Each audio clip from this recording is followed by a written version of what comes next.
All right, Shalom, everybody. Welcome to the Assembly of Yahuah Friday night Mark chapter study.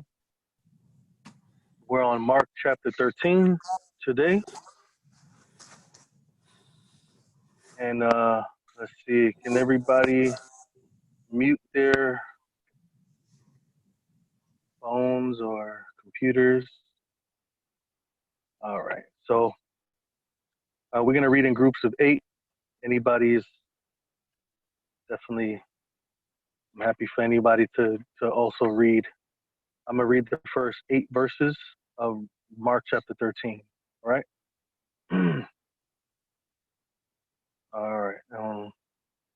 Chapter 13, verse 1, it says, "And as he went out of the temple, one of his disciples said to him, 'Master, do you see what type of stones and what buildings are here?' And Yahusha answered him, said, 'See you these great buildings? There shall not one be left one stone upon another that shall not be thrown down.' And as he sat upon the Mount of Olives over against the temple, Peter and James and John and Andrew asked him privately, 'Tell us when shall these things be? And what shall be the sign when all these things shall be fulfilled?' And Yahushua answered them and began to say, 'Take heed lest any man deceive you. For many shall come in my name, saying, I am Messiah, and shall deceive many. And when you shall hear of wars and rumors of wars, be ye not troubled, for such things must needs happen, but the end shall not be yet. For nation shall rise against nation, kingdom against kingdom. There shall be earthquakes in diverse places, and there shall be famines and troubles. And these are the beginning of sorrows.'" All right. So I'm going to let others, you guys go first. Does anybody have anything they want to point out from this group of verses? Anything that stands out, anything that you may want clarity on, or anything that, is important to emphasize on? Either way, we would appreciate anybody's desire to mention anything about these verses. All right, Brother Nate, go ahead, brother. I found it interesting that this, where'd it go? Verse 3, this is all happening on the Mount of Olives, which is, where Messiah will, I believe, return, that he's mentioning, bring all these things up. I just, for some reason, I think, I don't think it's coincidence that he chose that location to mention these things. That was really it. That I think that's, I want to know why, but it's just a coincidence, I think, that he mentions that on the Mount of Olives. Yeah, that's an interesting point, but I agree also. I believe Zechariah teaches that when he comes back, the Mount of Olives will flatten and he will come down on top. So definitely. I mean, it's mentioned in scripture about the Mount of Olives. So this would probably be like this should probably already indicate in our minds he's speaking prophetically, and that I like that you mentioned that he's going to be in the Mount of Olives at his second coming. So we should kind of place this testimony of prophecy right before his actual coming. I mean, if he's going to be on Mount of Olives when he comes, and he's giving you events in which will occur at his second coming, we should also kind of place this further down the line. I know sometimes we place prophecy so early on that a lot of times they're insignificant to certain people based off of their beliefs. But we have to, if we place it in the right location, it will have that effect that it's supposed to have on us, which is to get ourselves ready, especially when we're watching the signs unfold in front of our eyes. So that's an excellent point, actually, to point out that he's on the Mount of Olives, exactly where he's going to come back. and that he's telling everybody the events in which is the end. The end. Is anybody else? We're on Mark chapter 13. We just read the first 8 verses. We're seeing what we could point out from these verses. Anybody else have anything they want to point out? That was good, Nate. What chapter? We're at Mark chapter 13. Mark chapter 13. We just read the first 8 verses. One of the interesting things that sometimes comes in my mind is the statement about the stones, not one stone being left on top of another. And as we see now in Israel, there's a wall that they believe is a wall from the temple that was there, and it's like standing, is still intact. And in my mind, it's kind of like everybody's going to that temple and touching it and praying, feeling sentimental. Messiah is looking at the temple. In verse 3, it says that he sat on Mount of Olives against the temple, or in front of the temple, and he's saying that not one stone will be left on top of another. And the temple at this time was built by King Herod. I think King Herod kind of funded the building of this temple specifically.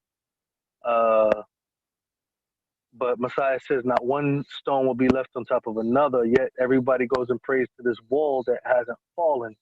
And it's built with stones and hasn't fallen. It was just an interesting thought that I had in my mind, that everybody, and then there's this confusion of where the temple was located in that area and things like that, So to me, the way that they treat that wall is like an idol. It's like a relic or idol to me. The way that they will feel so sentimental is just like when a televangelist will send you that little bottle of water from the Jordan. And then when you pour it into the baptismal pool, everybody wants to get baptized. And it's just like, it's water. You have to actually be really immersed in his word and in his ruach before you demonstrate that as a witness. So likewise, I think that wall that's over there, I'm not even sure what that wall is or where that wall is from. Go ahead, JP. Just looking at it where it says, "For many shall come in my name," that's always it always it's intrigued me, for many years, just to think about what is this, you know what I mean? Is it like the modern day people, or is this like there's some people they have been fake messiahs, and they try to dress like him, and then they lead a lot of people astray. Or is this or is it talking about individuals coming in his name and just speaking in his name and trying to, what I'm saying, and moving the crowd like some of these maybe some of these prosperity doctrine teachers, you know what I'm saying? Like, so I think that was pretty interesting. I'd just like to hear some understanding on that.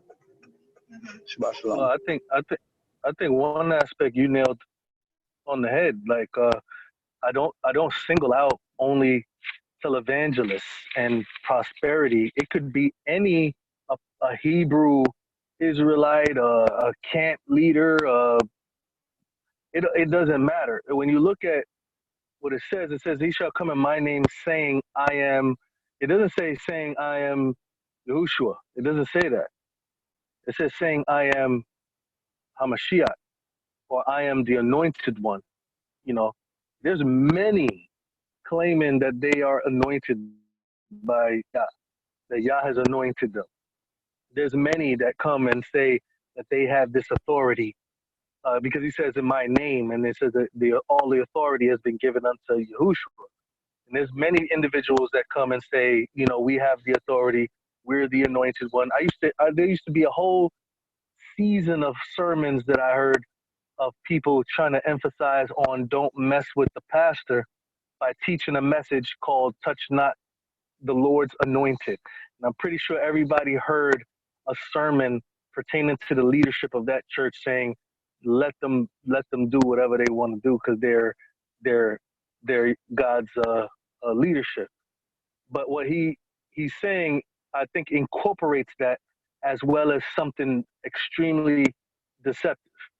You know, he's incorporating these televangelists and all these things, but there's something, I believe that there's something that he's emphasizing that's going to be even more deceptive when individuals at this time understanding the ideas that we understand about Torah coming and deceiving many in regards to Torah as well.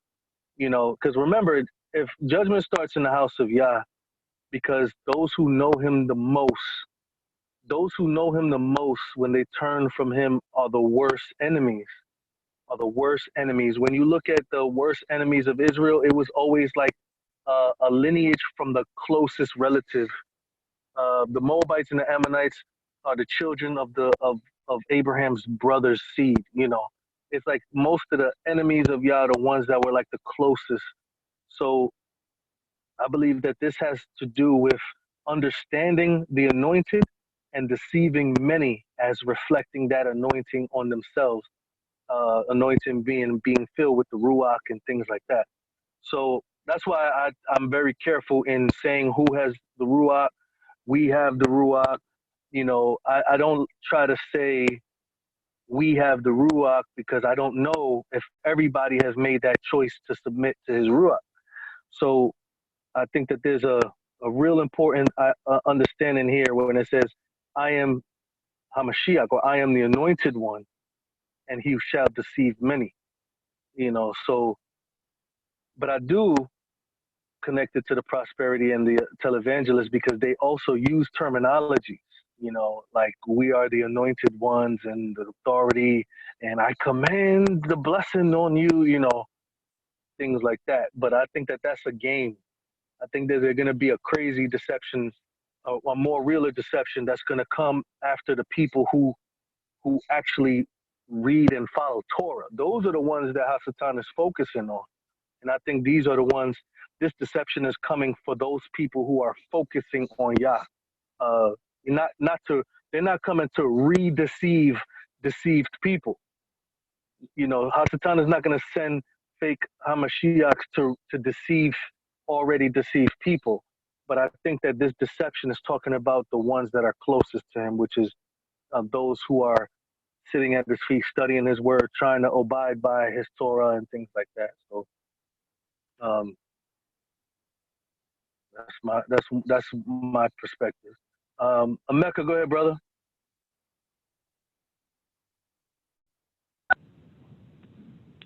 Yeah, I was just looking at verse 7 because, well, you know, kind of looking at the overall picture because, you know, his.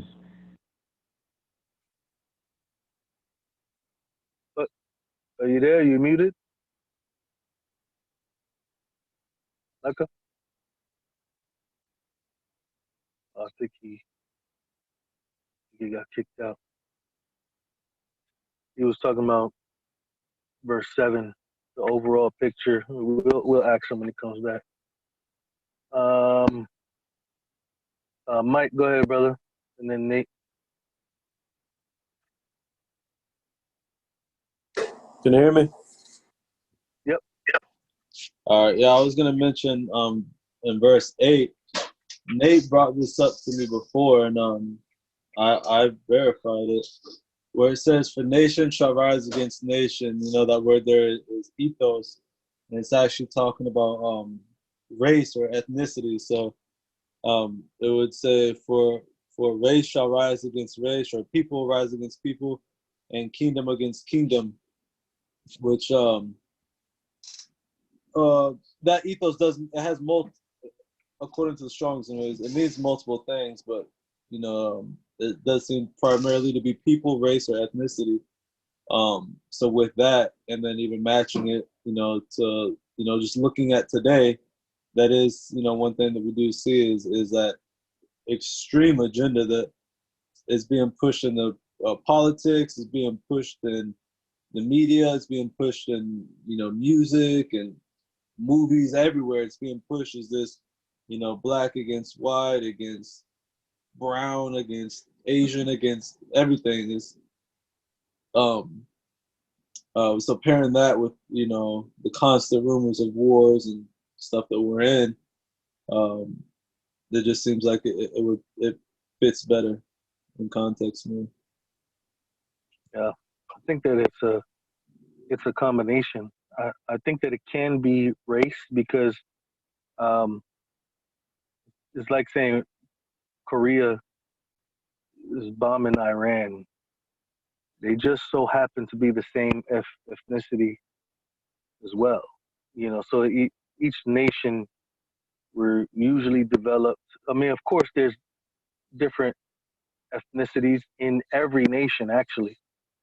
But I think that a lot of times they were usually the same. Like the Romans were actually Latin. They were actually the same ethnicity as well. But in combining it to the end times, I like that understanding of looking at it where they're doing race wars as well, separating races. I mean, they've been doing it for years. When the World War II was there, they put Japanese people in concentration camps. They put every race that was different, in bondage. So I think you can apply that principle as well. It's interesting because a lot of nations actually still have that dominant ethnicity in their nation as well. So I think you could kind of combine and look at it both ways, especially since you're looking at the race war, black against white. It is like the nation or black people is kind of like one type of nationality against another. So it does kind of fit technically. On icy ground here. um, Go ahead, Nate. Ameka, are you here? Is that you, 408?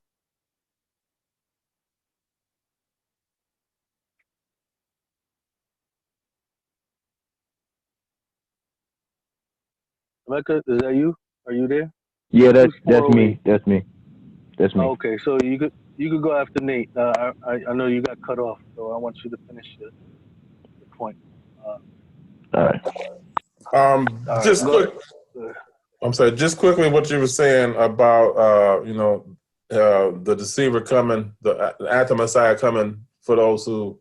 That's why I think it's important, really important, when we say we follow Torah, that we really, really take it back to the law in particular, because I think that's where he's going to get a lot of people.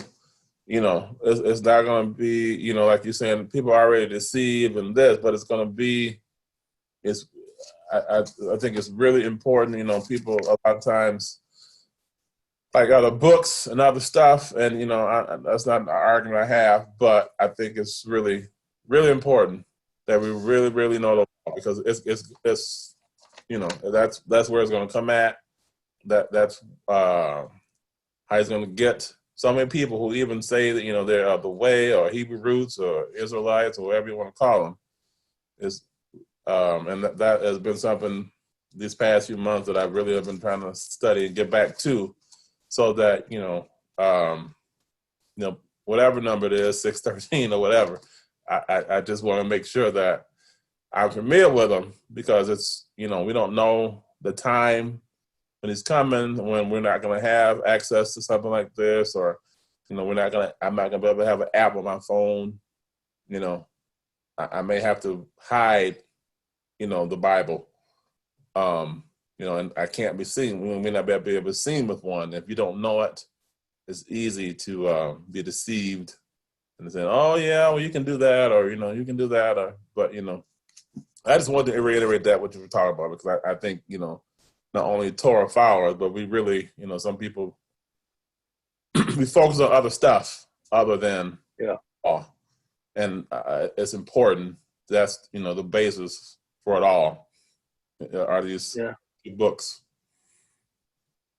Yeah, absolutely. We have to get. It's not about getting more serious because of the times. It's about the surrendering, receiving more from Yah, like getting more. Look, not being satisfied with what you have, but wanting more from Yah. You know what I mean? And I know a lot of times people look at it and say, look at the times, we need to get ready. But it's like, what does that even mean, get ready? Like, you should have been submitting yourself to Yah already. You know what I mean? So this is what we need to do. We need to get closer in our relationship, get closer in our understanding, get closer in our submission to his words, to our minds, get also closer to one another, our, growing together and dialoguing one with another and getting rid of being offended, getting rid of being defensive as well, being vulnerable with one another. We need to kind of develop more.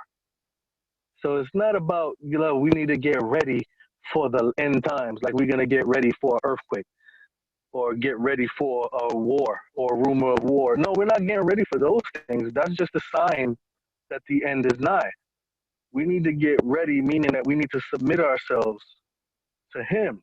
We need to be prepared. When it said that Elijah came to prepare the way, to prepare a people, it wasn't talking about preparing them for the wars and rumors of wars or preparing them for the diverse earthquakes.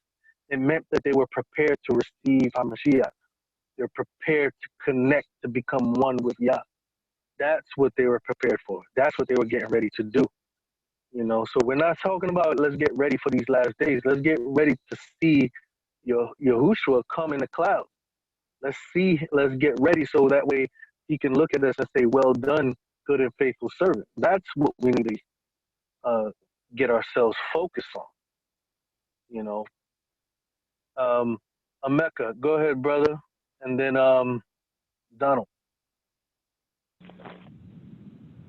Yeah, just looking at verse 3 and kind of, looking at what the verses after it, you see Kepha and Jacob and Yehukanan and Andre coming to him saying basically like, yo, when are these things going to be fulfilled? What are the signs? And then he says he starts in verse 6, for many shall come in my name, saying, I am Mashiach, and shall deceive many. And when you shall hear of wars and rumors of wars, be not troubled. Such things must need be, but the end shall not be yet. For nation shall rise against nation, and kingdom against kingdom, and there shall be earthquakes in diverse places, and there shall be famines and troubles. These are the beginning of sorrows. So it's like, I find it interesting because like a lot of people see these things going on right now, and they're like, yo, it's the end time. It's the end time, as if like any day now, right? Like Yahuwah is basically just gonna, pull the plug, or Yahuwah is gonna just pour out judgment on every single nation at a moment's notice. And there's a verse. I can't remember where it's at. I think it's in Deuteronomy. But there's a verse where Yahuwah talks about how he will not drive out the nations all in one moment. He says, lest the beasts of the field come against you, but that he will year by year progressively drive out the nations, right? So when you look at Yahuwah's judgment, it's even at, he gives time. He gives time for repentance, to those nations. He gives time, for people to reconcile with him. And so, looking at verse 8, it's like it says, these are the beginning of sorrows. So it's like this is just the beginning, which means there are still things that, need to be done, and there's still time. I think a lot of people, they look at, there's the beginning of sorrows, like that's it, like it's about to be over soon. It's like, no, what he's saying is that this is just the beginning. There is still time, and there are still things that need to be done, and you stopped at 8, right? Yeah, we stopped at 8. Okay, because the next section, it goes on to, expound a little bit more on some of the things that need to be done before the end will come. And so, it's like, people have, need to realize, like, this is just the time when, like, we're at, like, kind of like what Michael was bringing out. Like, right now we see nation rising against nation. We see earthquakes in diverse places. We see famines, and troubled. And so it's like, but these are just the beginning. So between now and the end, there's still this time period. And I truly believe that this is the time period where Yahuwah is definitely pouring out his the truth, like Yahusha said, that, he's going to send the spirit of truth, and I definitely believe this is that time period where the spirit of truth is being poured out so that people can know and grow, in the truth. And that's the time when those, well, I don't want to get too much into it because I'm going to start leading into the next section. So, just wanted to point out that it's just a time period and that there's still time. This is just the beginning of this time period, but there still is time for people to come to the Father and to his truth, Right. Like the beginning of sorrows is like what it says. It's the beginning of the sorrows that is going to gradually increase. And so will the treatment, which we're going to read in the next section. But I wanted to confirm what Emeka was saying. Like when you're looking at the beginning of sorrows, that's not the only thing. You have to look at multiple aspects all together to get a clear picture of the times, of the signs of the times, as Hamashiach refers to it as. So I'm looking at 2 Thessalonians real quick as a cross reference to what Emeka was saying. And Paul kind of says the same exact thing. He's saying, like, calm down. We need to start seeing this certain things, certain specific things. Nate mentioned this as well. So in 2 Thessalonians chapter 2, it says, start from verse 1. It says, now we beseech you, brethren, by the coming of our Master Yahushua the Messiah, and by our gathering together to him, that you be not soon shaken in mind, or be troubled, neither by spirit or by word, neither by letter as from us, as that day of Hamashiach is at hand. Like exactly like what you said. Like, don't be scared because somebody's saying, it's now, he's coming right now, It says in verse 3, do not let no man deceive you by any means. That day shall not come, except there come a falling away first, and that the man of sin be revealed, the son of perdition. Now, those who have fallen away from the truth can't fall away. You can't fall away if you're not in it. If you're not standing in Yah, you can't fall away. That word falling away in Greek is apostios or apostasus or something like that. It basically means apostatize, to apostatize. And everybody knows apostatize means to go from being with Yah to not being with Yah. So everybody who's not with Yah, Islam and all these things, can't fall away from Yah because they were never connected to Yah. It's a different pagan religion. So you have to recognize, when he says judgment starts in the house of Yah, it's because a lot of the signs of the times are based off of not only current events, but also the character that's displayed amongst the people who apostatize, the people who were once with Yah and then move away. And that's why it says here that he shall not come except there come a falling away first. Then you're going to see the son of the perdition revealed, and then it goes on to explain in a little bit more detail of the future. So when you're looking at the beginning of sorrows, that's not the only thing. When you look at the beginning of sorrows, you also got to look at the state, the religious state, or the state of those who believe and where they are now. I believe a lot of this stuff is historical because remember, when they were given these prophecies, it didn't happen in their time either. So a lot of stuff did happen, but not in their time. So a lot of times what we do is we ignore everything that happened in our time and we push it to a time that nothing happened yet. But we can't do that because we don't want to wake up and be like, oh, we're directly in the middle of apostasy. We're directly in the middle of the end. This is the ending, but we have to also look back a little bit from their time to our time. If you look at the historical account from their time to our time, you'll see that not only were there diverse wars and things like that, but there were also apostasy and things like that as well. So the more that we put things together,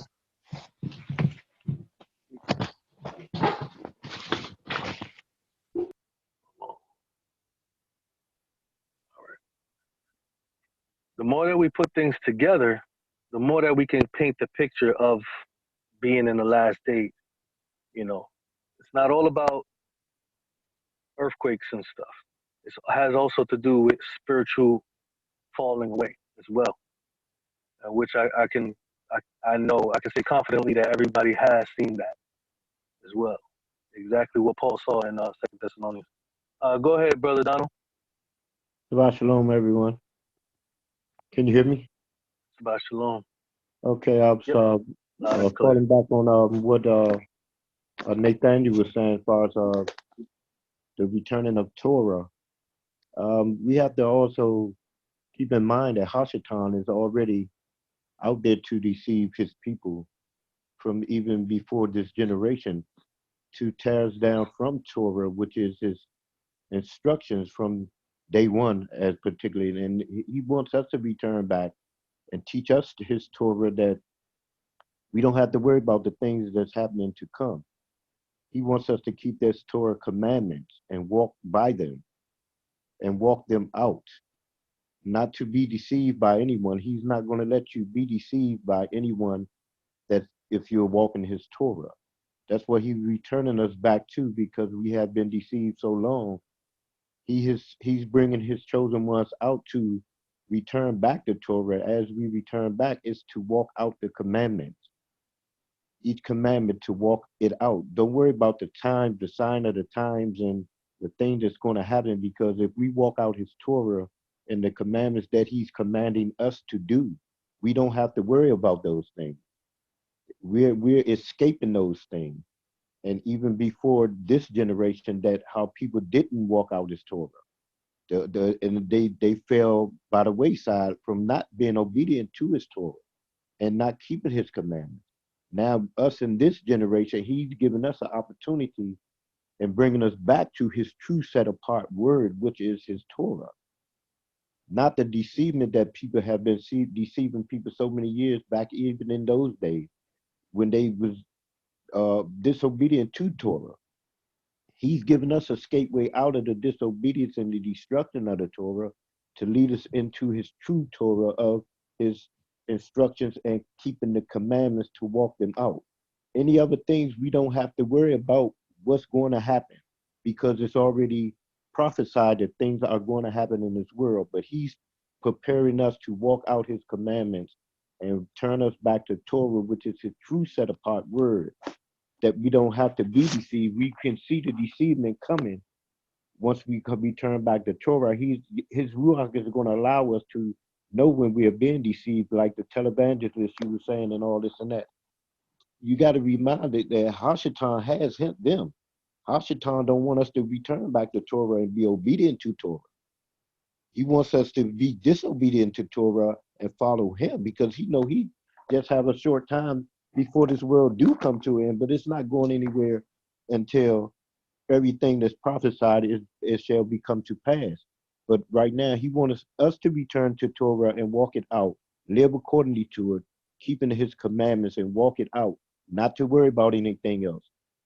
If we subject to his Torah, if we subject to his commandments, he's going to do the rest. That's why he's bringing us out. That's why he have us set apart from these different Christianity religious thoughts and the deceivement of the ones that's out there.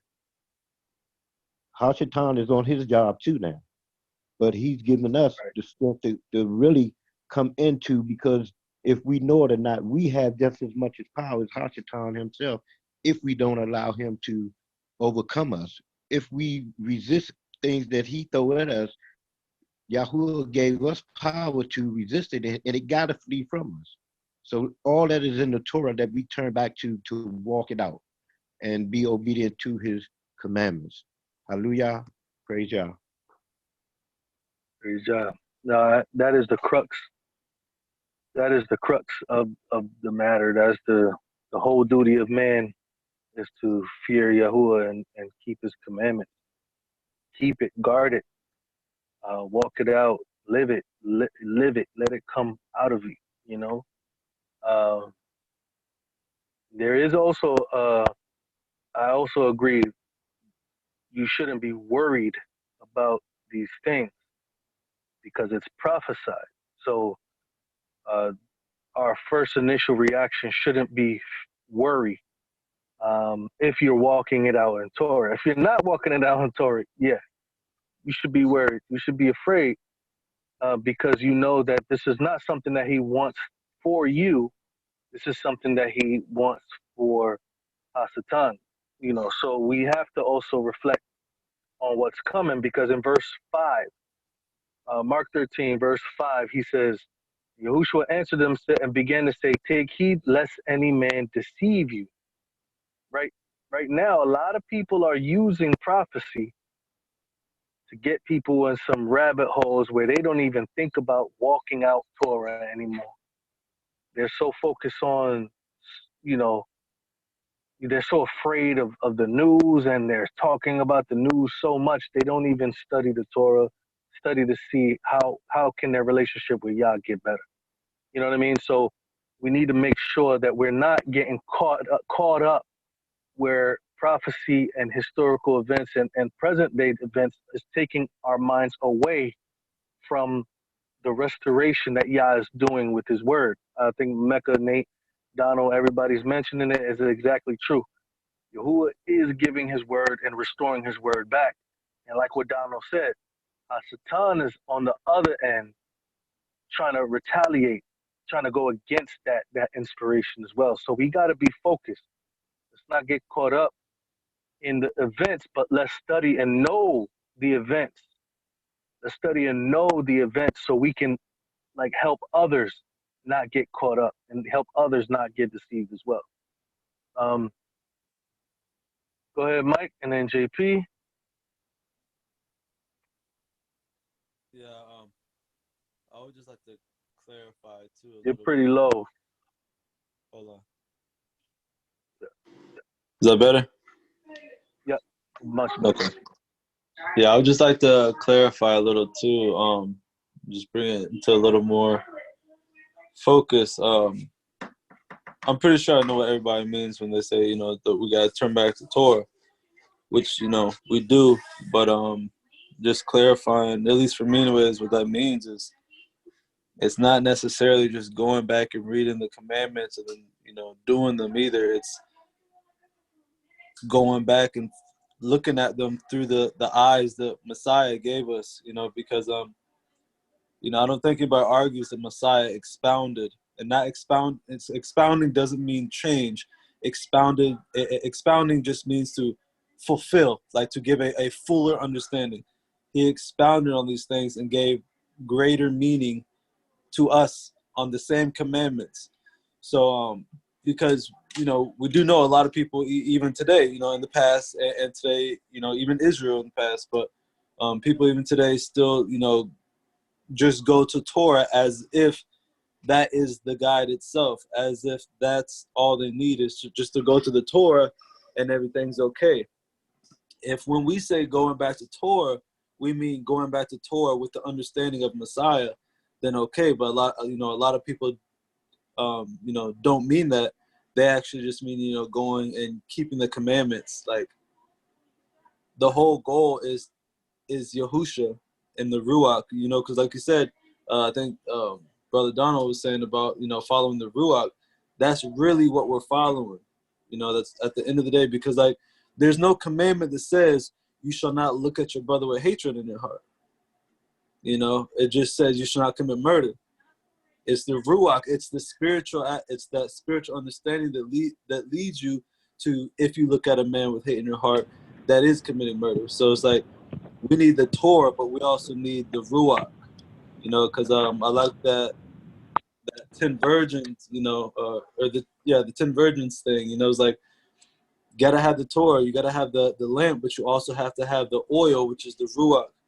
Because one without the other isn't going to do anything, especially when we're talking about prophecy. It's like prophecy in last days. I think Donald also mentioned that too. Is like one day we might not have the luxury of having these talks. We might not have the luxury of having a physical Bible or online Bible, and we'll truly just have to be led by the Ruach, by His Word. And so it's like just keeping that in the forefront, because I know like I'm trying to be careful with my wording, because I'm making my videos and stuff now. I'm talking to people. I don't want people, especially, there's a lot of at least proclaimed Christians, if not, people who are actually Christian.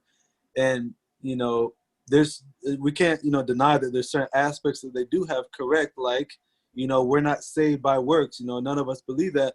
But there's still things that I know I have said in the past that comes off that way. So it's like I have to, like kind of not put a guard on my mouth, but like say what I actually mean, because when I say I follow Torah, which I now I just say I follow the Ruach, but in that, or even saying I follow Messiah, it's like I can explain though how Messiah is the Word and He is the Torah. So it's like it's not one without the other, but just so that they don't lose focus, and so I don't lose focus on what the actual goal is, which is walking in the Spirit. Like Paul says, be spiritually minded is life, to be carnally minded is death. So it's like always keeping, I don't know. I'm not trying to preach. I'm just saying, like, just always making note of the Ruach. Like, if we're going to mention Torah, that's mention that Ruach, or that's mention that, the goal of the Torah.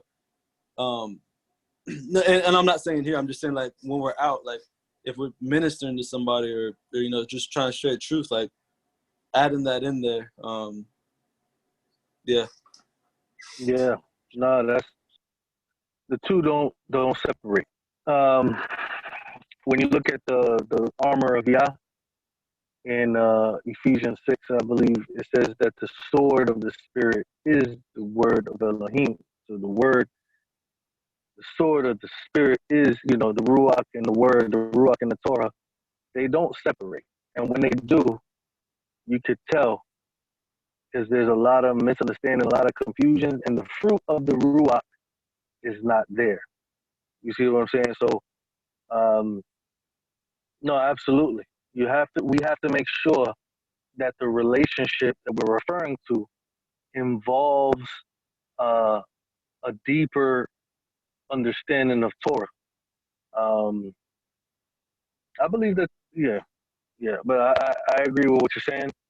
I do believe Torah talks about hating in your heart in different places. I think one place is Leviticus 19:17, and then there's another place about hurting your brother with hatred and then without hatred. So there's a punishment for doing it with hatred. But there are principles. It's just a matter of how are you looking at it? How are you looking at the Torah? Are you looking at it like what you said, Mike, with the eyes of HaMashiach, or are you looking at it with just a person reading a book and just following what the words say? Or are you allowing the Ruach to guide you? Are you allowing the Ruach to bring you deeper? So that has to be the crux of the matter. If we're just reading Torah just to follow Torah and just to do Torah, and we're not doing it to get closer to Yah and to understand Yah, and to understand more of what the world is right now, because Torah is also a knowledge of sin. So there's also understanding of what the people in the world need as well, because the knowledge of Torah also teaches us the knowledge of sin. So it's kind of like there's a Torah with the Ruach included opens up a lot of things for us, and we need to make sure that those things are always together, that we're not separating those things. JP, go ahead, brother, and then the Mecca. We're still on verse 8, by the way, everybody. So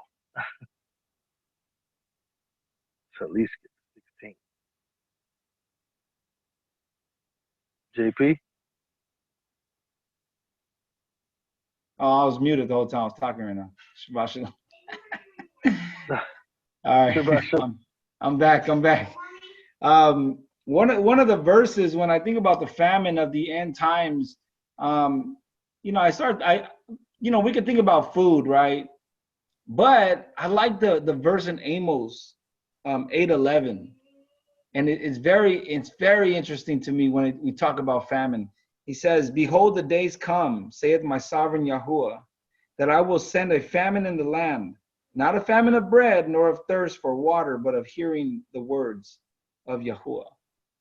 And I believe that, to me, that's like the true famine, that we're I mean, we could definitely say that there is a food famine and there's going to be a food, okay, but more importantly, it's the word that people are going to be starving over, and then getting fed this, what we can call GMO, scriptures or something, you know what I mean? Because it's going to be fake food, you know what I mean? It's going to be tickling of the ears and then just deceiving them to go a different direction. So, I just want to bring that scripture out. I thought that was amazing when I think about the famine. So that's about it, brother. Yeah, absolutely. Absolutely. Especially when we touched on 2 Thessalonians chapter 2, where it talks about the apostasy. The apostasy shall happen first before Hamashiach comes. So there's definitely going to be a famine. Not a famine for his people, but a famine for the world. And that's why the work of his people becomes a little bit heightened. Because there's a famine, and a famine doesn't mean that nobody has a Bible. Famine means that nobody has understanding. Nobody has understanding.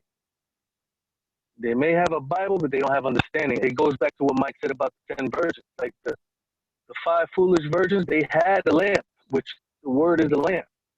They didn't have no oil. So you can have your lamp, you can have your scriptures all day, but if you don't have the ruach, you don't have anything.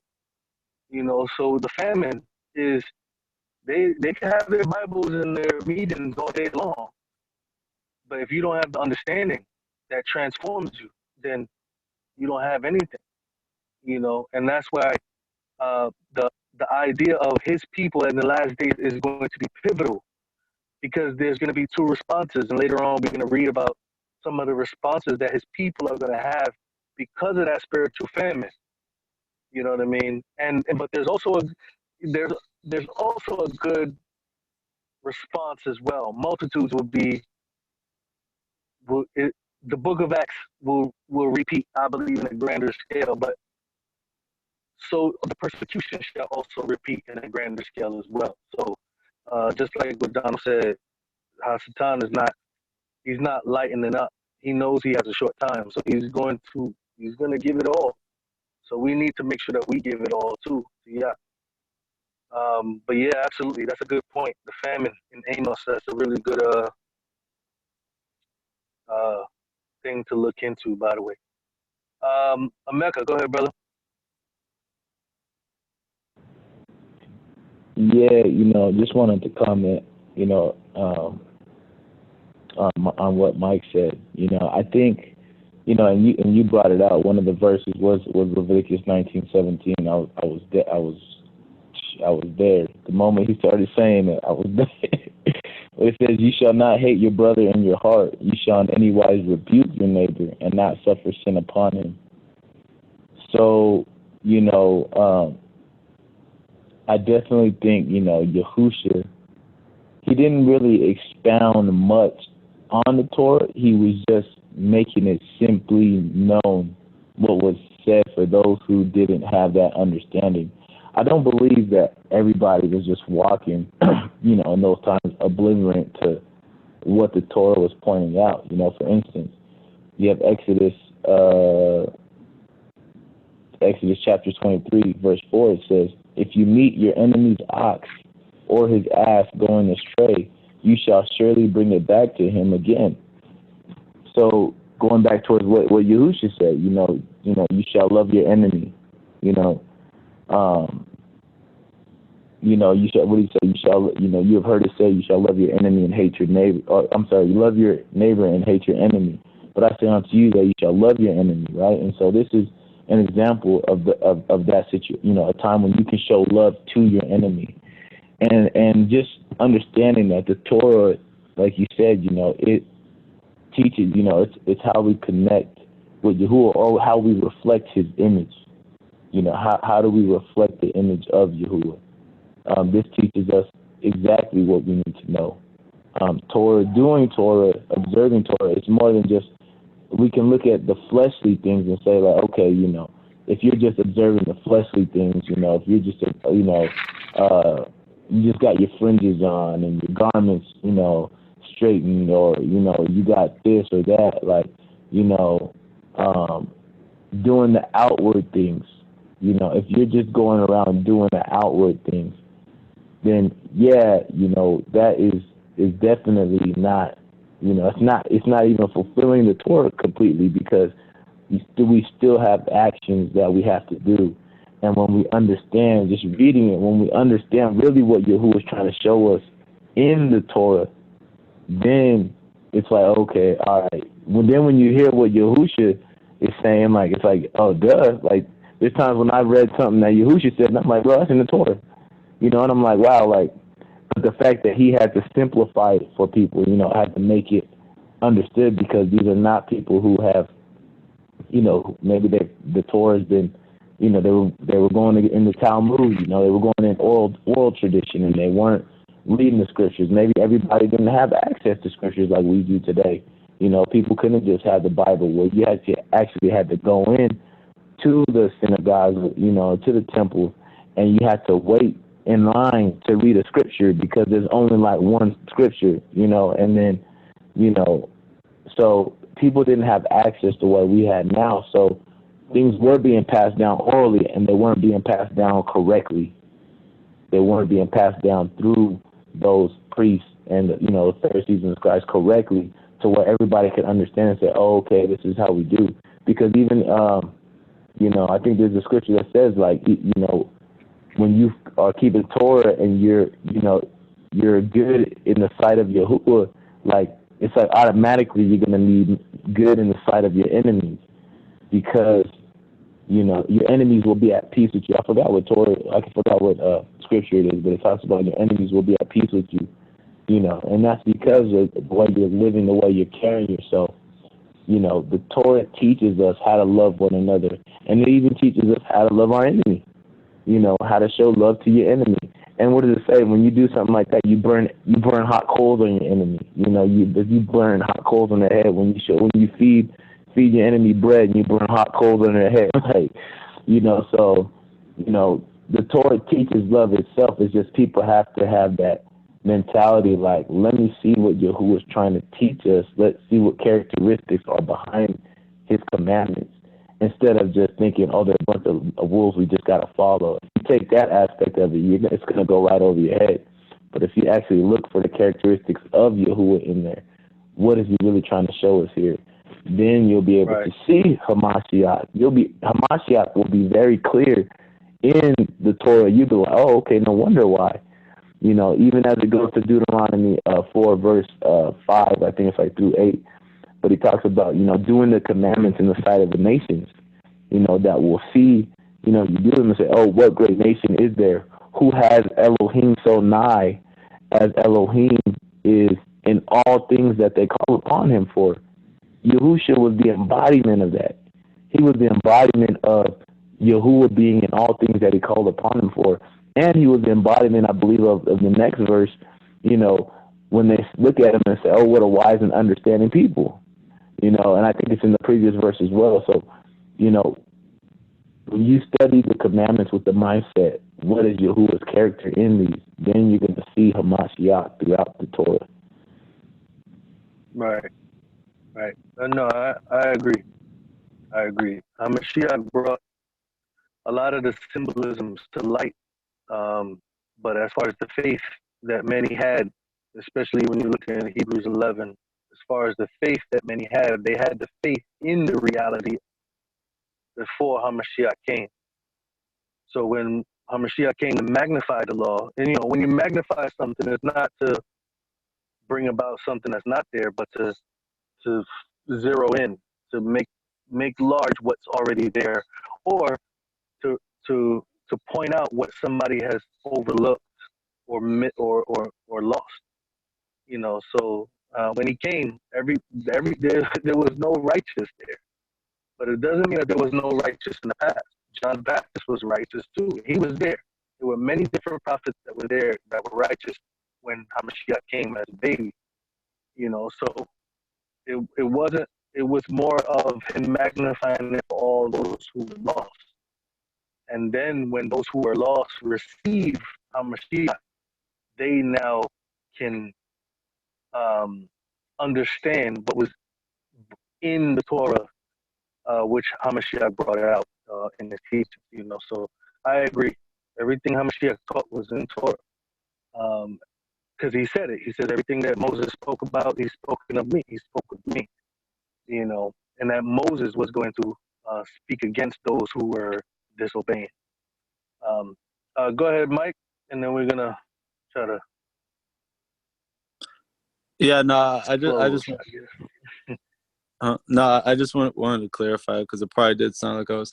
I did say that he didn't change anything. I said that he expounded, which means to present or explain systematically and in detail. So now, like I said, I wasn't saying that he changed anything, just that he expounded, which is to present the fullness of it in full detail, what Torah was already saying, which is also why I said if you follow Messiah or the Ruach, you are following Torah because they are the Torah, they are the word. So yeah, but no, I agree with what you're saying. Yeah, yeah. Thank you guys for correcting the you should not hate your neighbor, but I was trying to just get the principle, like in the command where it says you should not commit murder, it says that instead of you should not hate your brother. So I do know everything Messiah said. Yes, it's all, you'll see it all in Torah, but not everything expounded as the way he says it in full detail and full, like Emeka said, in its simplest form, so that even a child could understand it. So that's what I was meaning. Right. But Go you know ahead. it was. What? It was. The thing is, when HaMashiach came, it was lost. So he had to do it again. I'm Because talking about where it's specifically, instead of saying where it says you shall not commit murder, instead of saying that, it didn't say you shall not have hatred towards your brother in your heart.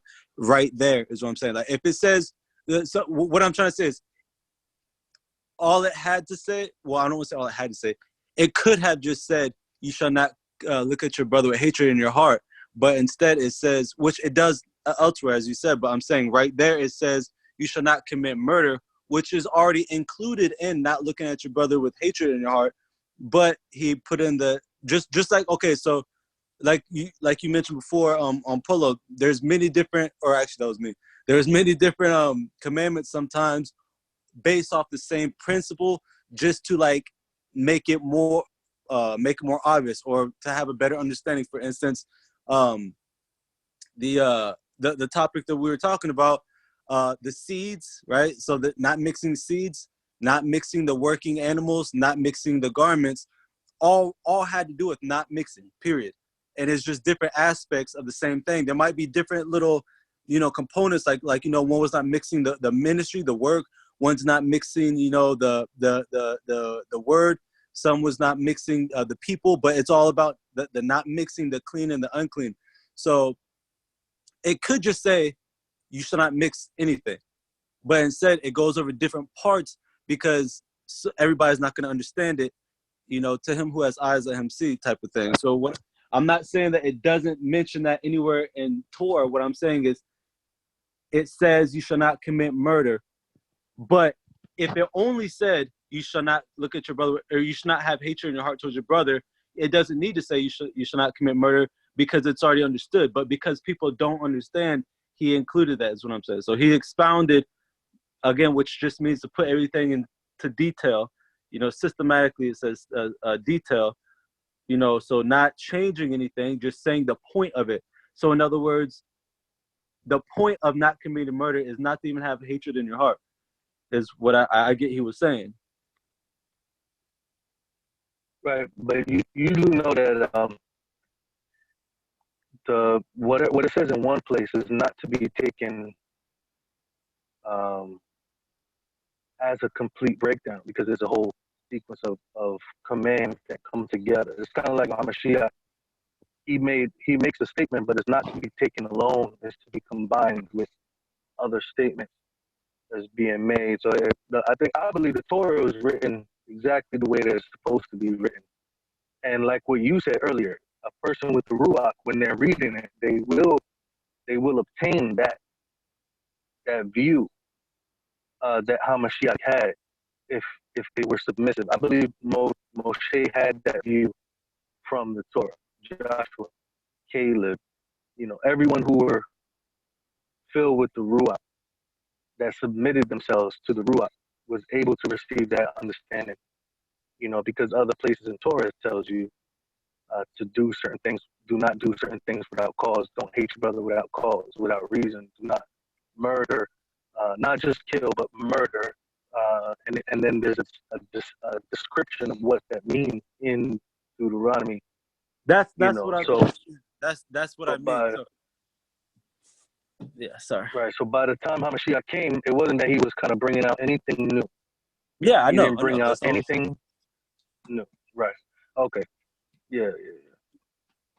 I'm not explaining. All right. You guys got it. All right. So, and anybody want to read the? All right, we're gonna read the next 8 verses, and after that we'll probably close. Oh, JP, go ahead. Do you want to read, or you gonna? Wait. Yeah, I was just volunteering to read. Yeah, I was volunteering. Okay. So verses 9 to 16. Okay, here it says in Mark 13, verse 9, it says, but Can you read verse 9 to 18? 9, yes, sir. It says, but take heed to yourselves, for they shall deliver you up to councils, and in the synagogues you shall be beaten, and you shall be brought before rulers and kings for my sake, for a testimony against them. And the good news must first be published among all nations. But when they shall lead you and deliver you up, take no thought there beforehand what you shall speak, neither do you premeditate, but whatsoever shall be given you in that hour, that speak ye. For it is not ye that speak, but the Ruach HaKodesh. Now, the brother shall betray the brother to death, and the father the son, and children shall rise up against their parents, and shall cause them to be put to death. And you shall be hated of all men for my name's sake, but he that shall endure unto the end, the same shall be saved. But when you shall see the abomination of desolation spoken of by Daniel the prophet, standing where it ought not, let him that readeth understand. Then let them that be in Judea flee to the mountains. And let him that is on the housetop not go down into the house, neither enter therein to take anything out of his house.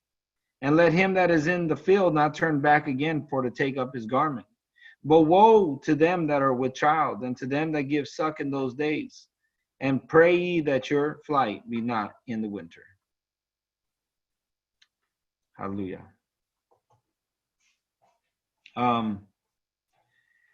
Verse 9 says, but take heed to yourselves, for they shall deliver you up to councils, and in the synagogues you shall be beaten, and you shall be brought before rulers and kings for my sake. And it says, for a testimony against them. So who's the them here? What's the them mean? Everybody. Is it? I mean, what I'm asking, is it like to say a testimony of their wrongdoings? No, a testimony against them, just a reflection of their rejection of the truth. It's not necessarily that the person that's being brought. The person that's being brought, if you look at it, it says that they're being brought in verse 9. They will be delivered to the councils and to the synagogues and beaten. They should be brought before rulers and kings for a testimony against them. And then in verse 10 it says, and the gospel, the good news, must first be published among all nations. So just like what we see in the book of Acts, Paul is being brought before kings and councils, and he's giving them the word, and they're rejecting it, and is testifying against them. Right. Another correlation to that is 2 Corinthians chapter 2. 2 Corinthians chapter 2, starting from verse 15. It tells us that, again, this is why, like I was saying before, when we're looking at the last days, we're going to see how pivotal Yah uses his people to be very pivotal in the last days. Why? Because judgment starts in the house of Yah. We got to be on point as far as relationship-wise, as far as submissive-wise, and as far as servitude. Like, he has to be able to use us whenever he wants to use us for his will. So at the end, when we deliver the word, it's giving individuals an opportunity to repent and come to Yah, or as they reject, they are sealing their fate.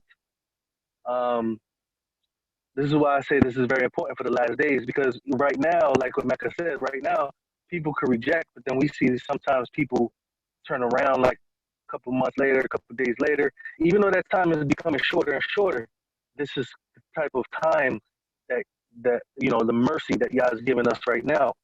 But when we look at 2 Corinthians chapter 2, it gives us a little bit more insight of that testimony.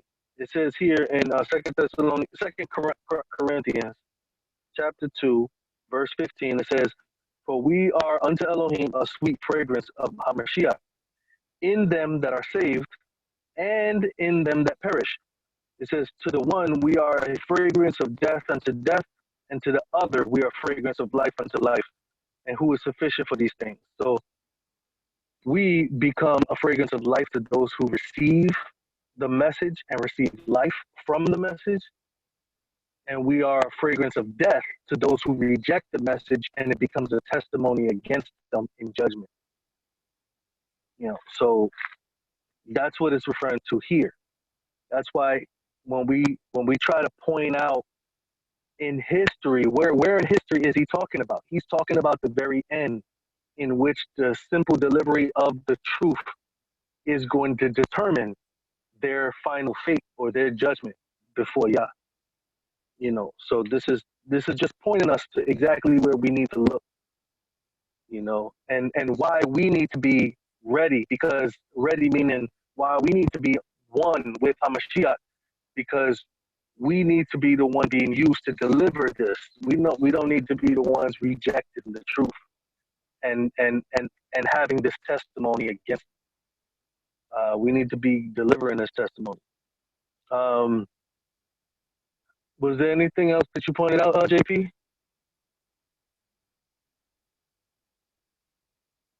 No, I'll wait for the next after Mecca goes, and then I'll bring something else up. Thank you, though. All right, go ahead, brother Mecca. Yeah. Now I was just looking at verse. We're just considering like kind of what we're just talking about a little bit, how the Besorah or the truth, it needs to be published throughout all the nations, and that I definitely believe it is going to be the witness against them when they reject the truth, basically just like what you said. So I agree with you there. And then verse 11 is very interesting. It says, "But when they shall lead you and deliver you up, take no thought beforehand what you shall speak, neither do you premeditate. But whatsoever shall be given you in that hour, that speak you, for it is not you that speak, but the Ruach HaKodesh." And I thought this was pretty interesting because,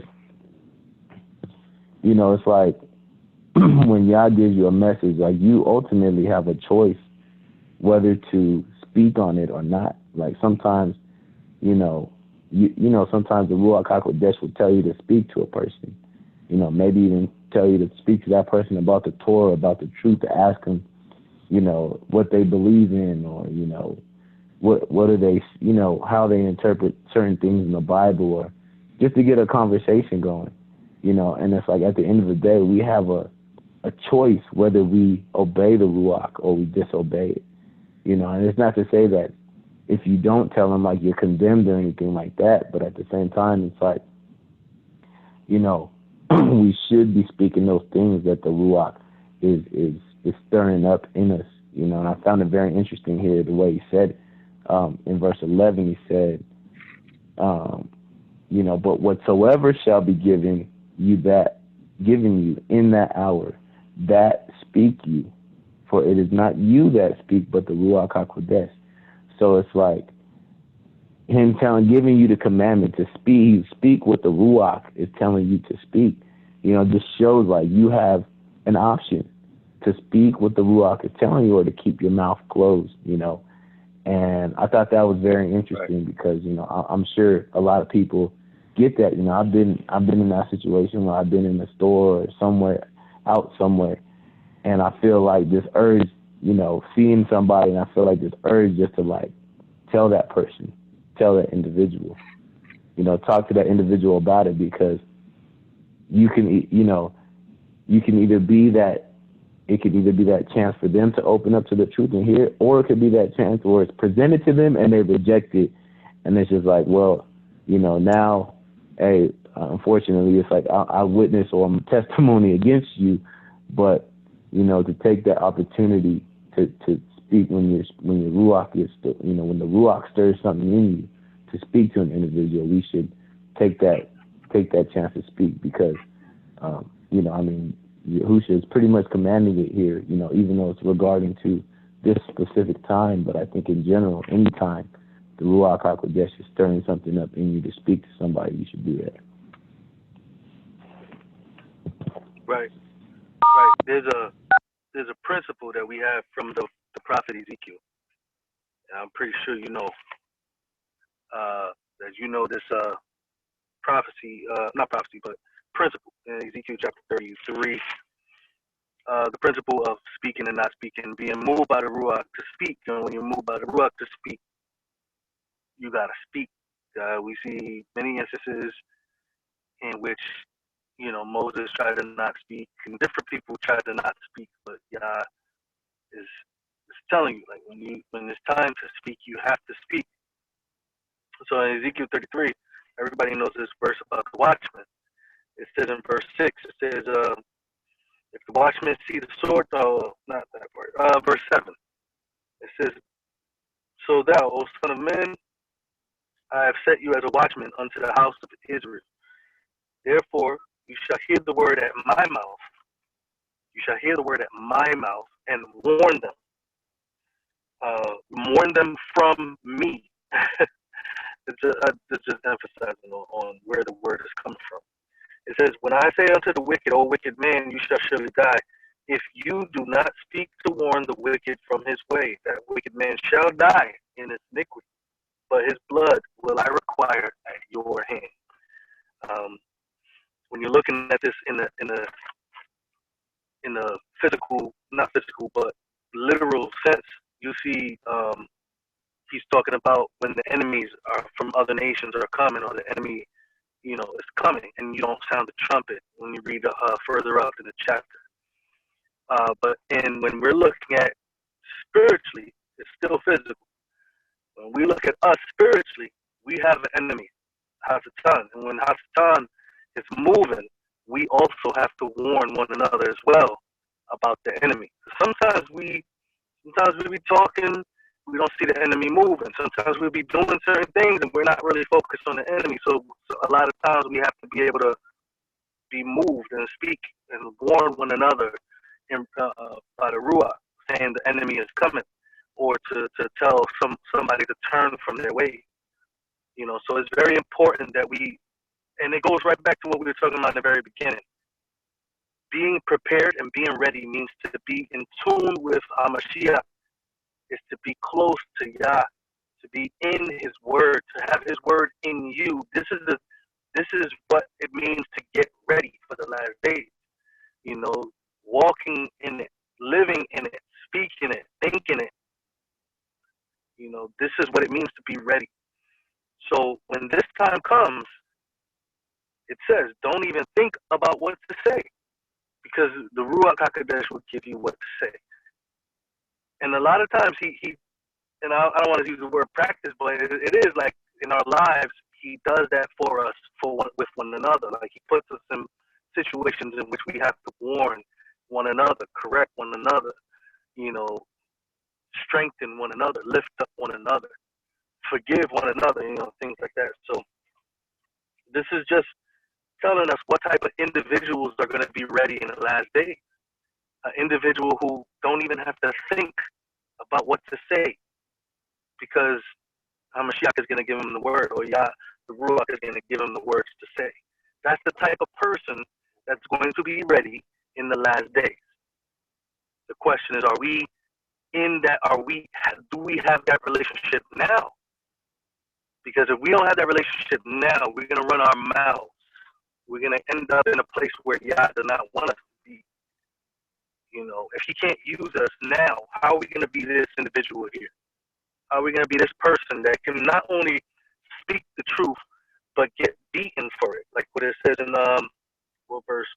Like what it says in verse.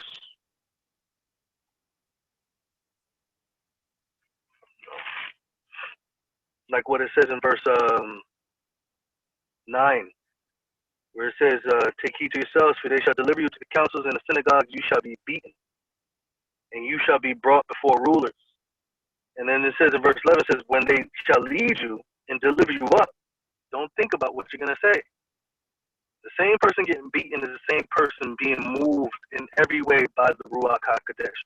And if we can't do that now, how are we just going to assume we're going to be that person when it happens?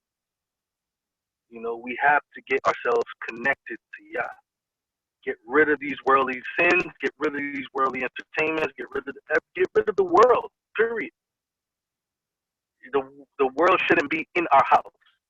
If we're going to be in the world, that's fine, because we have to be light in this dark place. But don't have the world all up in your house, in your radio, in your TV, in your fridge. Get the world out of your house. So go ahead, JP. Yeah, just the next area, kind of going down. It says in verse 12, "Now the brother shall betray the brother to death, and the father the son, and the children shall rise up against their parents, and shall cause them to be put to death." I mean, that's a very interesting verse. Again, just thinking about this time, and of course, like you just mentioned about the beatings, and you shall be brought before rulers and before kings. And it almost sounds like you're going to be brought by your own family members. And I've always had this thought, like, as if they're bringing you to this anti-Messiah because of what is being spoken, like, oh, he's there and he's over here. And then it's like they're trying to attract you to them. But then you kind of think, I mean, are they, I don't know, so it's just some interesting things when you read that, and it's like thoughts go in your mind, like, how is my brother, my sister, my mother, my father going to betray me? Not just, but to be put to death. Like, that's interesting. You know what I mean? Just like what we're practicing now, it is what it is. The word betray doesn't change because our brother or mother or father is doing it. The word betray is the same. It's the same word. Right. So we won't be able to fathom that. We just have to know that it will happen. Many people don't recognize, a lot of times there were a lot of instances, and I have to find that to specifically put it together for this context. There was a lot of instances in which Hamashiach's brothers was trying to set him up. Why? Because they didn't believe him. That, like, this is what's happening. Not only brothers, but close people. Judas was close. People that was inside the place where Hamashiach was being vulnerable. That's what it's emphasizing. Those who are in the place where you can't see them turning on you. If they have not submitted themselves to Yah, they will end up having to. You have to submit yourself. There's only two masters. You have to submit yourself to something sooner or later. So the closer that we are to the end, every single person is going to submit themselves to something, whether it be to Yah, whether it be to Hasatan. You see? So they could be delivering you up because they think you're sick. They could be delivering you up because they think you're crazy. They could be delivering up because they getting money. They could be delivering you up for any type of reason at that time, because at that time, there's going to be a growth in hatred, a growth in sin, and in the love. It says, I'm not sure if it's in this it's in this chapter and also in Matthew 24. The love of many will wax cold. That's not excluding those who are close to us.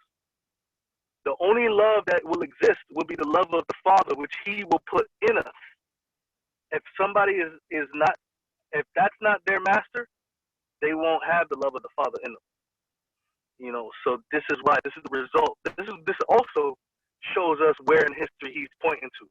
He's pointing to a time in which His Ruach would not strive with the hearts of men. He's pointing to a time in which His Ruach is going to move away and allow the love of many to wax cold.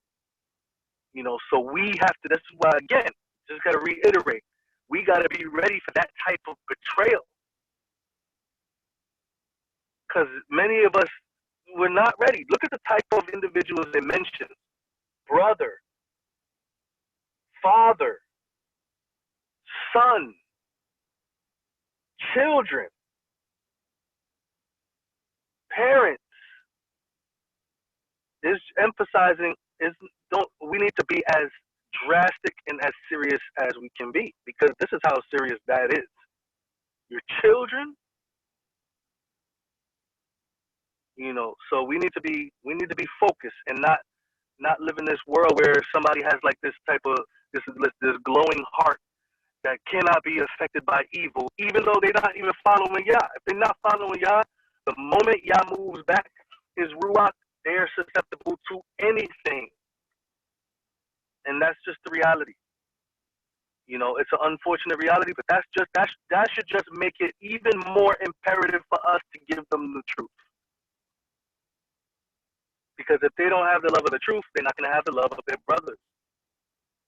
And they're not going to love you. It don't matter how close you are. You know, we have to look at this in reality and recognize how important it is for us to deliver the truth to the nations, as well as to our unbelieving families that we love. Go ahead, Donald. Yes, I just caught on to this topic you guys was talking about, and it's kind of amazing how the Ruach will bring things to your memory and it give you confirmation on, like Brother JP was just saying about that. I went through that just yesterday with my blood brother. He came to pick me up and take me to take care of some business. And after we was done, I know he's in his sinful ways, and he wanted me to hang out with him up back in the old neighborhood we grew up under. And since I came out to be set apart and I gave my life to the Most High, I don't go around those places I used to go or hang around the people I used to hang around. So he said, well, I'll just be here for a minute. You know, I just want you to run through there with me. Then we got there. He started talking to all the guys and stuff in there. And I felt in my ruach that I got away from this. Yah has brought me out of this. But to let me know, even through my own blood brother, which he already know my walk, he know that I'm set apart. He know that I'm not out there hanging out with the things that Yah saved me from. But yet he still tried to get me involved in that. If the Ruach wasn't strong enough in me, we could stumble and fall and say, well, okay, I'm gonna hang out here today. Then I know he drinks. So if I'm gonna be that way, and I'm not gonna put my Ruach, let my Ruach show in me that I am the different person, to say, well, brother, look, you have to take me where I want to go, or I'll just get out and walk, because I'm not no longer that way. But to let you know, your blood brother, he said you have to forsake all to follow him. Your family, they say, could be your worst enemy, but they don't understand, they don't realize that. It could be a test for you to say, okay, he say he's saved. All right, let me see how he's going to be acting in this particular man. But then for you to be my brother, and then this morning when I came home, I kind of felt bad about it because I'm like, okay, I know that I'm set apart from those things. If I don't show him I'm strong enough to not deal in that situation, then that could be Hashatan coming through my brother trying to see how I'm going to stand, how I'm going to be strong and see, well, okay, he say he's under Messiah, he's serving the Messiah. Let's see this. Is he's going to do this? Or is he going to let his own blood brother bring him down to a weak point? And I just thank for the Ruach to kept me stronger. And then this morning, as I prayed for him, the Ruach just came straight to me and said, you have to let go everything, everybody. You have to pick up your stake yourself and follow me, because there's some you pray for, but also at the same time, you have to deny all. You have to forsaken all when you follow this way. So it could be, like you said, brother, sister, mother, father. No one come before the Mashiach or our Heavenly Father, our Yah, even when it comes to family. And I just wanted to say that because I just experienced that yesterday. And just to hear you guys talk about it, it strengthened me more to know that the Most High gave me that much power to resist that. And that had to flee away from me. Then to get it now to be a testimony to someone else. It can happen. When you say you forsaken all, brother, look for the forsaken in all. It's going to be tested. And you have to withstand the test. And we cannot withstand none of the tests that we go through if we don't have his Ruach. Hallelujah. Praise Yah. Yeah, hallelujah, definitely. Excellent testimony. Excellent testimony. That's exactly the type of things that we deal with. And it's just going to increase. The intensity of that is going to increase. You know, right now we have, a lot of times we have our families just testing us. And then soon it's going to be full-blown betrayal. They betray you in matters to basically get their fixes. Oh, I want to see my brother, my sister the way that I used to. I want to see my son. How come you don't act the same? How come you don't do the same thing? And soon it's going to turn into something worse if as we deliver the word to them, if they don't receive it, it's going to end up worse. Because at the end of the day, Scripture declares that every single individual has to have a master, because there's only two masters. So they have to either serve Yah and his son, or they will serve themselves and follow Hasatan's inspiration. So, you know, we need to be getting ourselves close. JP, go ahead, brother.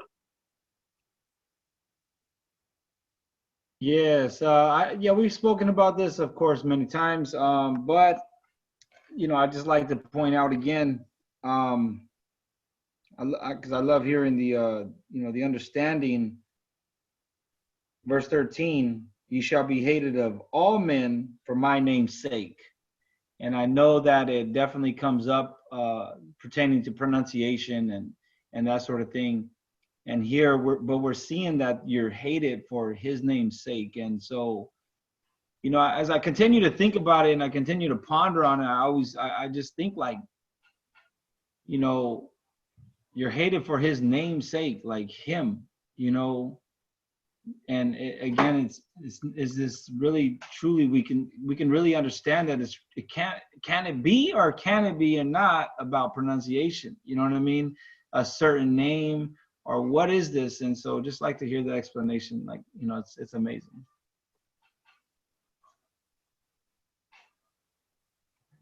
All right. So my perspective, and anybody else to come in, is one, because of verse 6 and how intense and deep the deception is going to come from people who claims to be the Messiah. I think they're going to come pronouncing it just fine. It's not deceptive, you know. They have to know that too. They're definitely going to know that. How can they deceive those who know, those who are close to Yah, if they're going to come to you with stuff that you could recognize is a lack of knowledge anyway? You see what I'm saying? So I don't believe that this at this time, I don't believe that the deception is going to be so easy to point out, such as, oh, he's not pronouncing it a certain way. But it says that you're going to be hated for his name. So the word name it not only means actual name, but it also means character. You're going to be hated for his character's sake. His character is going to come out of you. The people will not be able to endure the power that comes from the character of HaMashiach in you. Not only that, authority. Name means authority. HaMashiach gives us authority by the Ruach, by the Spirit. So, the authority, just like how HaMashiach came, how the Messiah came, and they asked him, by what authority are you doing these things? Because he spoke with authority, God's people will speak with authority. Because, we just read, they're not speaking of themselves, they're speaking by the Spirit. So they're going to speak with that authority, and they'll be hated for his name's sake, for his, because we're demonstrating the authority, because we're demonstrating the character. But as far as pronunciation, I believe that the major deceivers at this time are gonna be talking Hebrew. They're gonna be talking Hebrew. They're gonna be go up and down Torah. You know, they're gonna be in Amos. It's just where are they gonna put the understanding of those things? That's what we be. That's why we be in the Word. You know, so I doubt that the greatest deception that's going to happen in the history has, you know, it's going to be done by somebody who's going to come and not know or not know Hebrew. Period. You know, so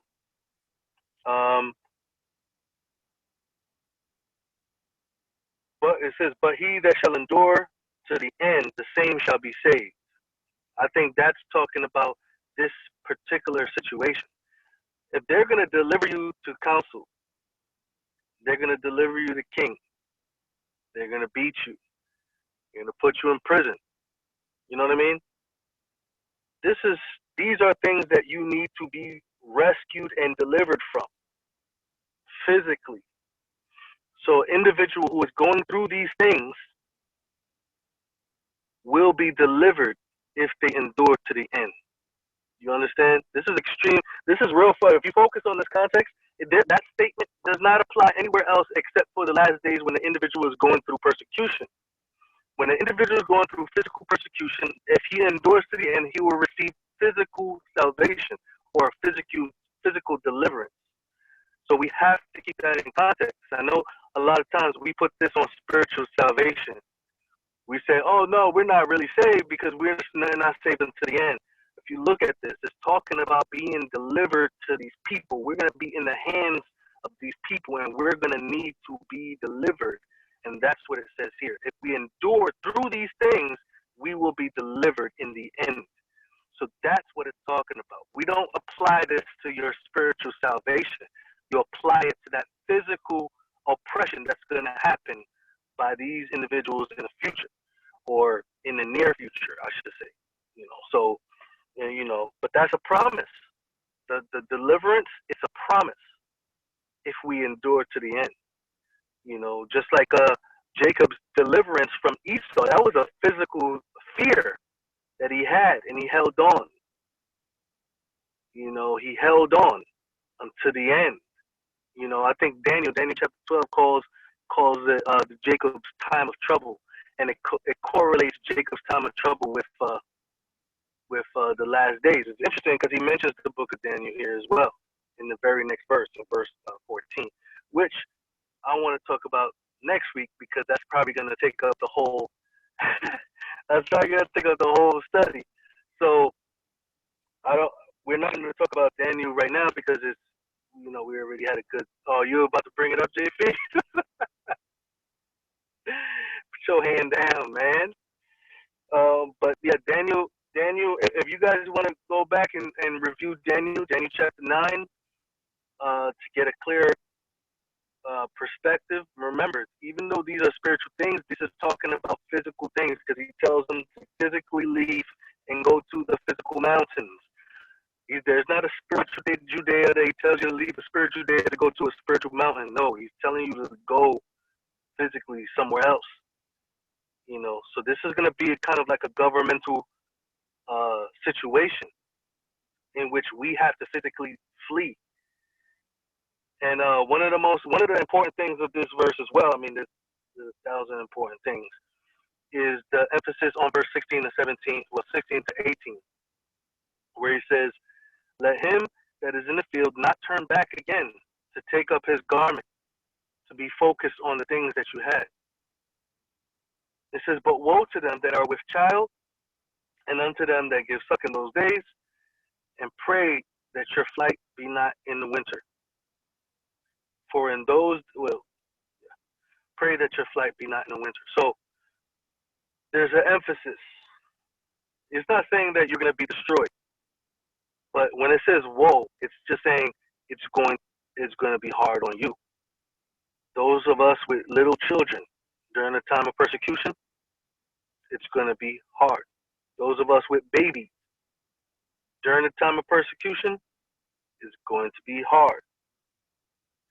So, and then it says, when it's time for us to flee, to pray that our flight is not during the winter.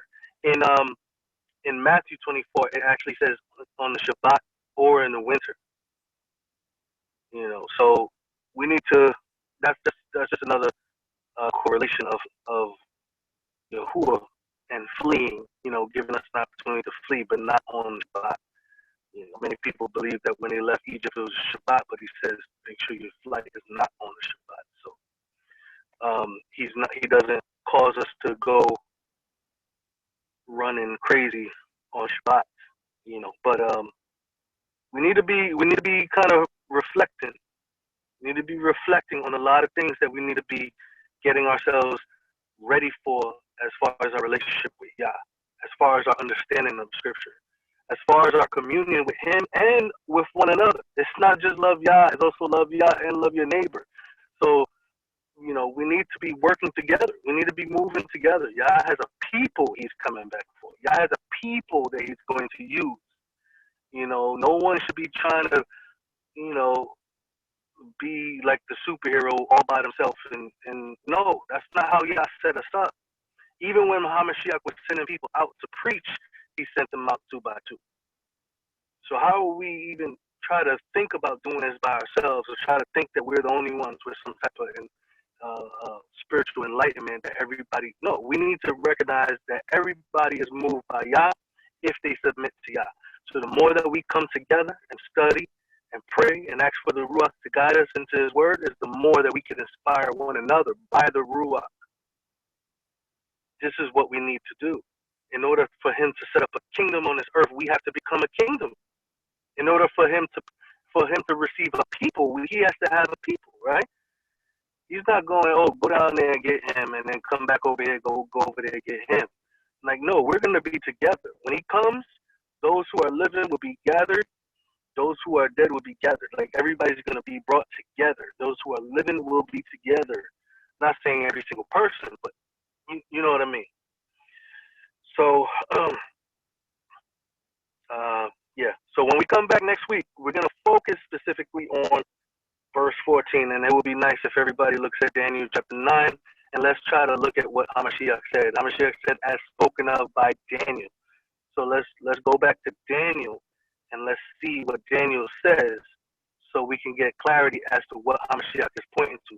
Let's also look at the description in the other Gospels and put it together, because the other Gospels have a little bit of a difference in the description, and if we put it all together, we may be able to see a clearer picture. JP, you want to say something before we close? Yeah, just speaking about you know, what you're talking about, the enduring to be saved at the end of 13. Just got a couple verses. I mean, I know we spoke about 2 Thessalonians, and I think chapter 2 is an amazing chapter. You know, speaking about in the correlation as far as with end times, and it does speak about in verse 3 in 2 Thessalonians chapter 2 verse 3, they're coming except they're coming falling away first. So I know that I don't know if it's always spoken of, but I've heard it being spoken about. There already have been that great falling away, or there been a falling away, or there's been falling aways, you know what I mean? But I feel like there's this great falling away that will happen, that great apostate and apostasy, should I say. And so kind of connecting that with just a couple verses before we close. One is, let me get it. It's Hebrews chapter 6. And this is a heavy section, of course. Hebrews chapter 6, starting in verse 4. For it is impossible for those who were once enlightened and have tasted of the heavenly gift and were made partakers of the Ruach HaKodesh and have tasted the good word of Elohim and the powers of the world to come, if they shall fall away, to renew them again unto repentance, seeing they crucified to themselves the Son of Elohim afresh and put him to an open shame. And another one would be chapter 10 of Hebrews, 26 and 27. For if we sin willfully after that we have received the knowledge of the truth, there remaineth no more sacrifice for sins, but a certain fearful looking for a judgment and fire and indignation, which shall devour the adversaries. And the last one that I'll add to it, I believe it was in 2 Peter. Where did I see it? Starting in verse 20. 2 Peter chapter 2, verse 20. Chapter 2, verse 20 of 2 Peter. For if after they have escaped the pollutions of the world through the knowledge of the Master, and this one says Savior, Yahusha, Messiah, they are again entangled therein and overcome, the latter end is worse with them than the beginning. And then it continues on, for it had been better for them not to have known the way of righteousness than after they have known it to turn from the holy commandment delivered unto them. So, again, I know that there's, I don't know if there is or not, but I've heard, and I believe this all to be at one time. So I was just kind of just throwing it out there in the end of this conversation. If that, that was my thoughts on that. Like an end time falling away, should I say? I'll just say like that. An end time falling away, a great apostasy. Yeah. You know what I mean? Yeah. I think the definition of end time or latter days comes into play as well, because latter days has been defined according to scripture, Hebrews chapter 1, verse 1, specifically as when Hamashiach died and rose, or the time that Hamashiach came. So we have to understand the time period that we're in. We're not in the Adam time period, the Solomon time period, the Ezekiel time period, Babylonian time period. We're not in those time periods. We're in the time period that is referred to as latter days, which Hebrew says when he sent his son saw us in the latter days. So we have to look at the time frame that we're in. So from Hamashiach to the time now, and then we got to look at the description of 2 Thessalonians 2. When you look at throughout the description, it mentions about the mystery of iniquity, and it says that it's already at work. It's already started.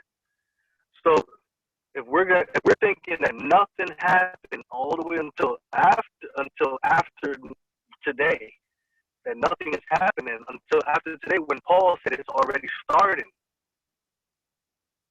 that was at his time. When that was his time.